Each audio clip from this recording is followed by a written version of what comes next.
Hubo un pueblo desterrado en las montañas solitarias del norte de Italia, que conservó la luz de la verdad brillando en medio de la oscuridad de la Edad Media. Dios había provisto para su pueblo un santuario de inmensa grandeza, como convenía a las grandes verdades que les había confiado. Para aquellos fieles desterrados, las montañas eran un emblema de la justicia inmutable de Jehová.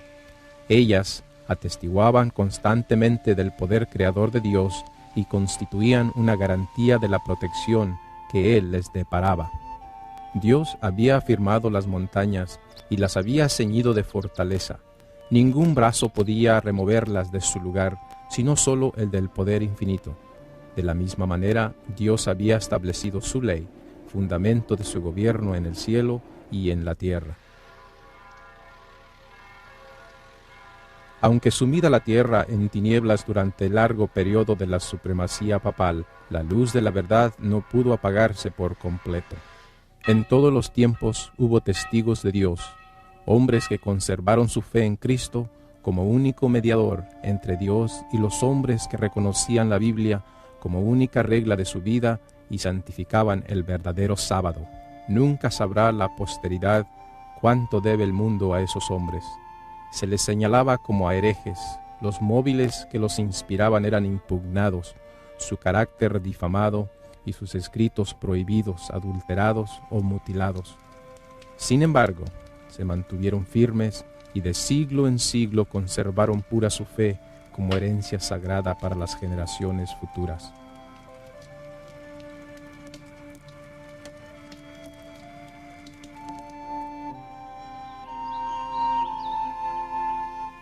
Un grupo de estos testigos fieles de Dios fue el pueblo de los valdenses. Su doctrina resaltaba como las majestuosas montañas alrededor y contrastaba notablemente con las doctrinas falsas de Roma. De acuerdo con el sistema verdaderamente cristiano, sostenían su creencia religiosa en la palabra de Dios escrita. Pero esos humildes campesinos en sus obscuros retiros, apartados del mundo y sujetos a penosísimo trabajo diario entre sus rebaños y viñedos, no habían llegado por sí al conocimiento de la verdad que se oponía a los dogmas y herejías de la iglesia apóstata. Su fe no era una fe nueva. Su religión fue transmitida como una herencia de sus antepasados.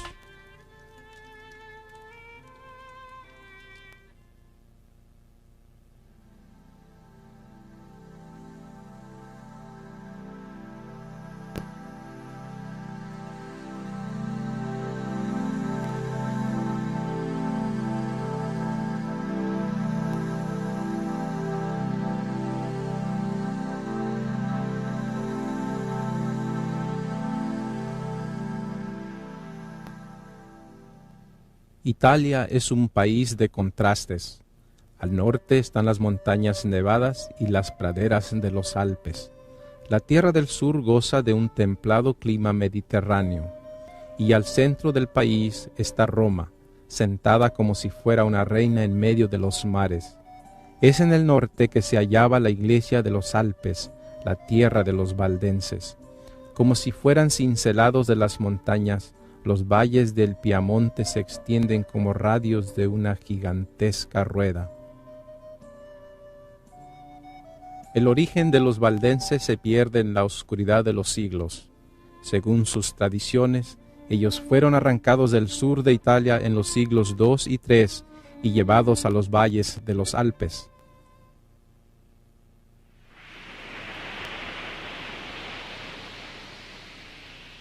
Vayamos al tiempo del cristianismo primitivo de la Roma pagana.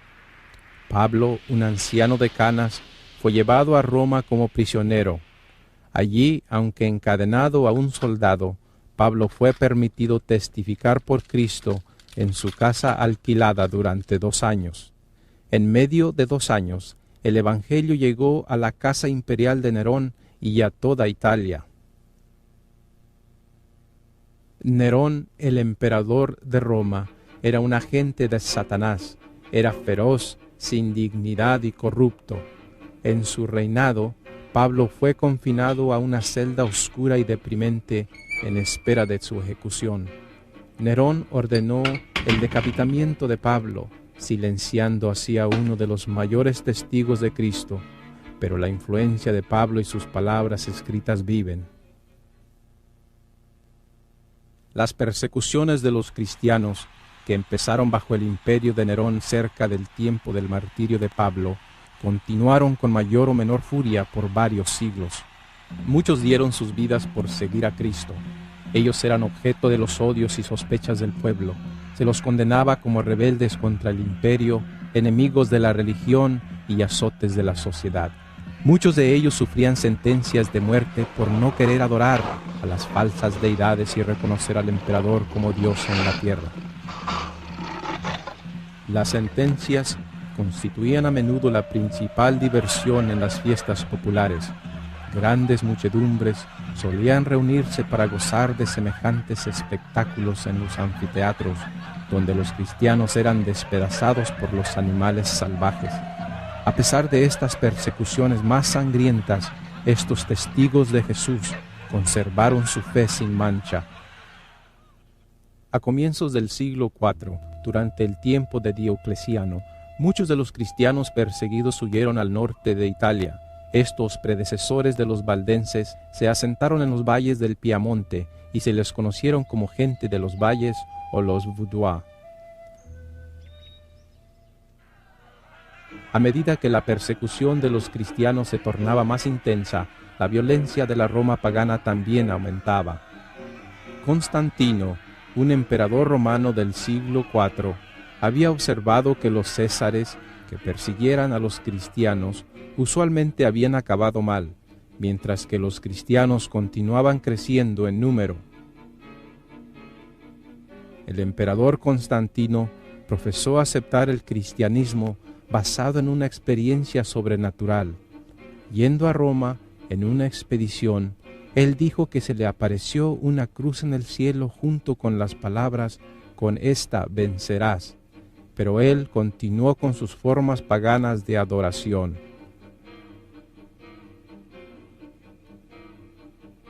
La conversión nominal de Constantino causó gran regocijo, pero en vez de que el mundo se convierta al cristianismo, el mundo entró a la iglesia vestido de formalismo de justicia. El cristianismo y el paganismo estaban unidos ahora.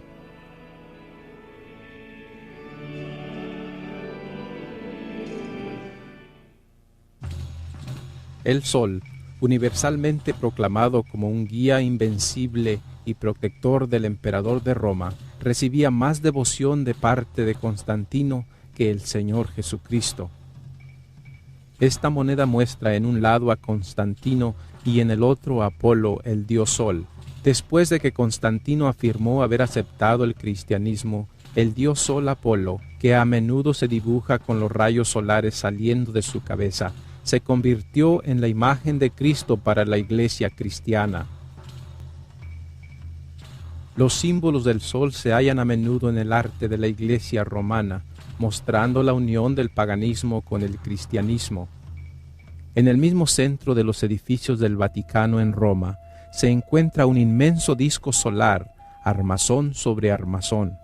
En el medio de este disco está un obelisco, un símbolo asociado con la adoración del sol.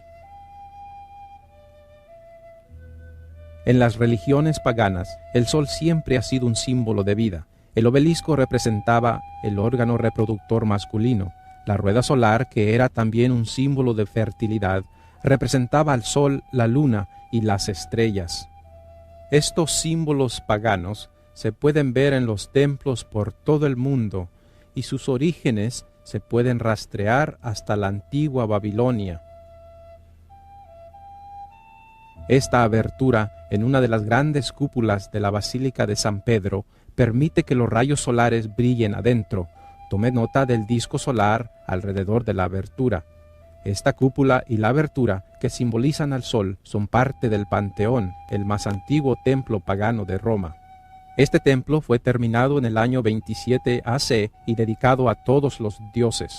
La Basílica de San Pedro, que es una imitación del Panteón, copió una buena parte del simbolismo de este en su arquitectura, aún duplicando el obelisco que está en su frente. En un tiempo se colocaron estatuas de los dioses debajo de la cúpula, dentro del panteón.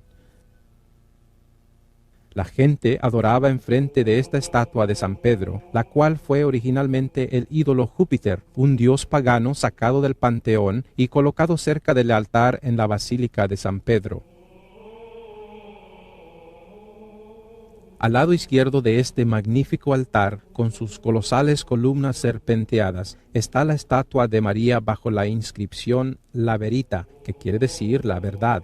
En la Iglesia romana se dice de María que es el camino, la verdad y la vida. Ella pisa el mundo mostrando así su poder sobre él. En sus brazos se ve algo sorprendente. Ella no está abrazando al niño Jesús como se esperaría, sino abraza el sol, un disco solar de oro. Se dice que la primera reina de Babilonia, llamada Semíramis, dio a luz al dios Sol. Ella fue llamada la Reina del Cielo, tanto como María es llamada la Reina del Cielo por la Iglesia Católica.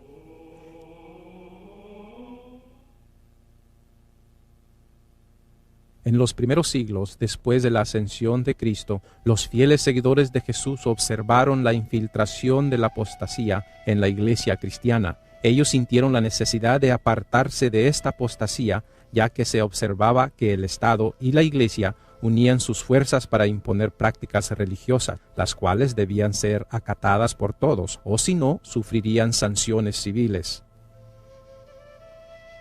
En 7 de marzo del año 321, Constantino tomó por primera vez una medida pública imponiendo la observancia del domingo. Este edicto requería que la gente de la ciudad descansase en el día venerable del sol.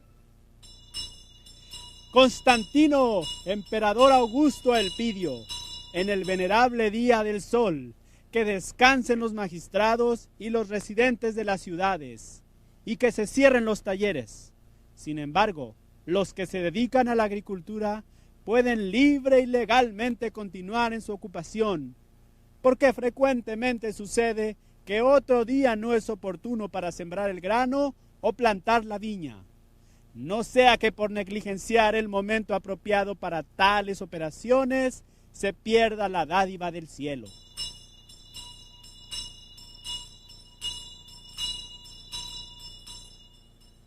En los primeros siglos, la mayor parte del mundo cristiano adoraba a Dios en el séptimo día como los apóstoles. Cuando se vio que el edicto de Constantino carecía de pruebas para sustituir la autoridad divina, el obispo de Roma, Eusebio, quien buscara el favor de la princesa, propagó la idea de que Cristo había cambiado la santidad del sábado al domingo. Entonces, aquellos que continuaron aferrándose al séptimo día fueron declarados enemigos del Estado y de la Iglesia. Los valdenses tomaban la Biblia como única regla de fe, aborrecían la idolatría de la Iglesia papale y rechazaban las tradiciones, los días de fiesta y aún el domingo. Sin embargo, guardaban el reposo del séptimo día y empleaban la manera apostólica del bautismo.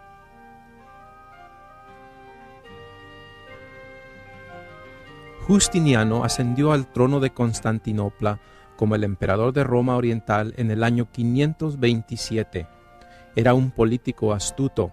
En un esfuerzo por extender su soberanía por todo el imperio romano, él vio la necesidad de asegurarse la cooperación de la Iglesia Católica, la cual estaba muy organizada a este tiempo. En el año 538, una nueva orden de papas comenzó con Vigilio. Ahora, los papas no estaban limitados solo a la Iglesia, sino pasaban a tener poderes sobre el Estado. Justiniano había otorgado al obispo de Roma la facultad de ser la cabeza de todos los obispos y el verdadero y efectivo disciplinador de los herejes. Así el papado quedara establecido firmemente para el siglo VI. Su asiento del poderío había sido establecido en la ciudad imperial y el obispo romano había sido declarado como la cabeza de la Iglesia toda. El paganismo había cedido al papado. Del 538 al 1798, Europa cayó en la edad del oscurantismo. Las atrocidades cometidas bajo el dominio del papado revelan ser una de las grandes potencias perseguidoras de la historia. Y el dragón le dio su poder y su trono y gran autoridad.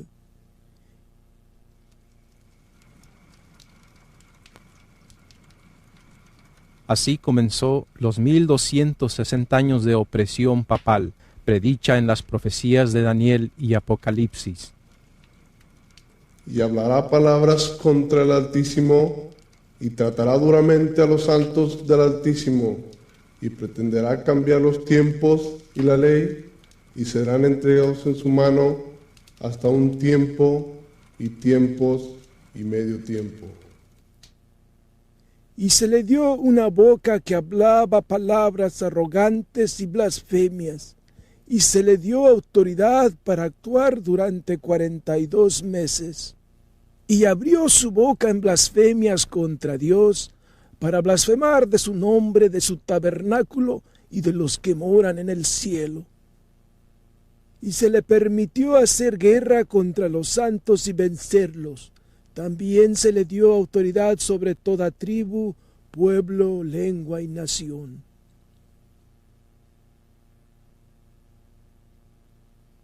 Y la mujer huyó al desierto, donde tiene un lugar preparado por Dios, para que allí la sustenten durante 1260 días.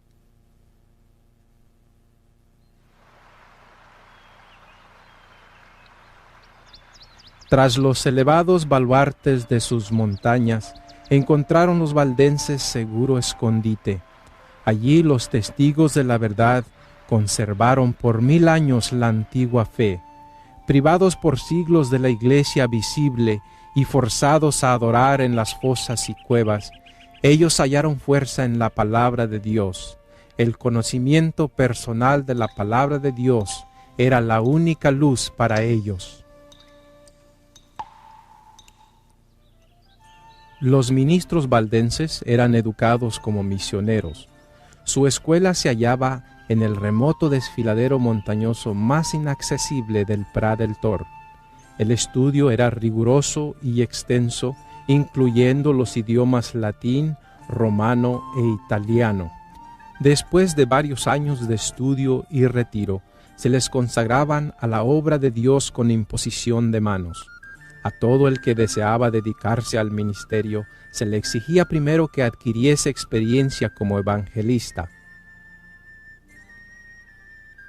Cada septiembre del año, los barbes o tíos, como se les llamaba a sus pastores, realizaban una reunión general para revisar el trabajo de cada estudiante y para examinar y ordenar a los ministros jóvenes y para escoger los misioneros que visitarían las iglesias distantes de Italia y otros países.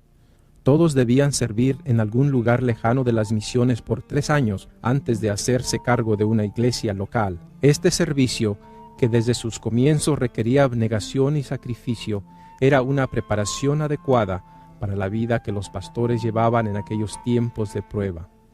Los jóvenes que eran ordenados para el sagrado ministerio no veían en perspectiva ni riquezas ni glorias terrenales, sino una vida de trabajo y peligro y quizá el martirio.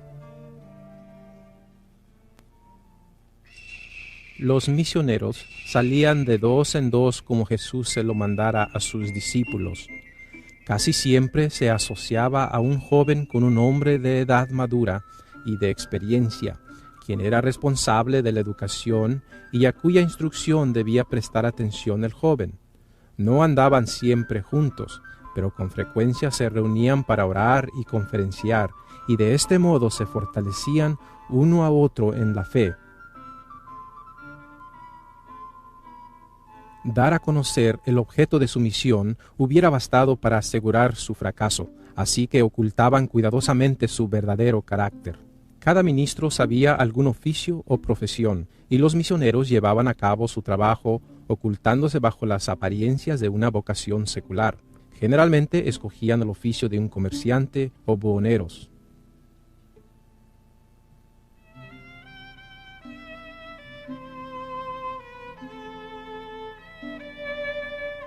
comerciaban con sedas, joyas y otros artículos que en aquellos tiempos no era fácil conseguir salvo en distantes emporios, y se les daba la bienvenida como comerciantes allí donde se les habría menospreciado como misioneros.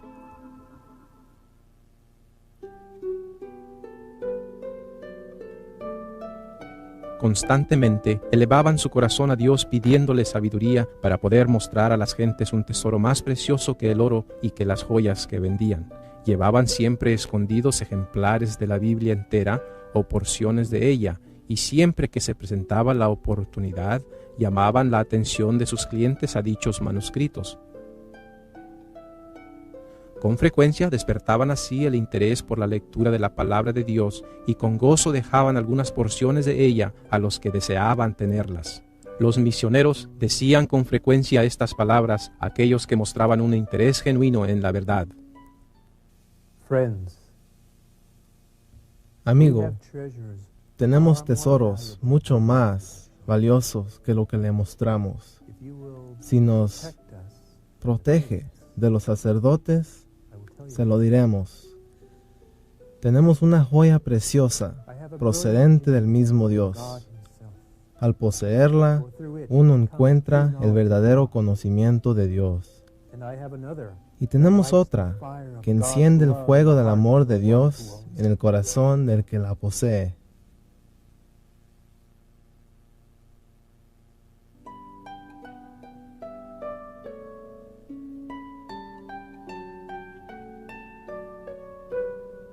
Al finalizar el día, los dos misioneros regresaban a sus posadas y pedían la bendición de Dios sobre el trabajo del día. Estos hombres píos eran grandes practicantes de la oración.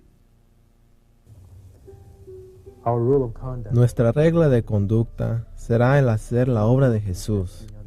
Si le confesamos en la tierra, Él nos confesará en el cielo.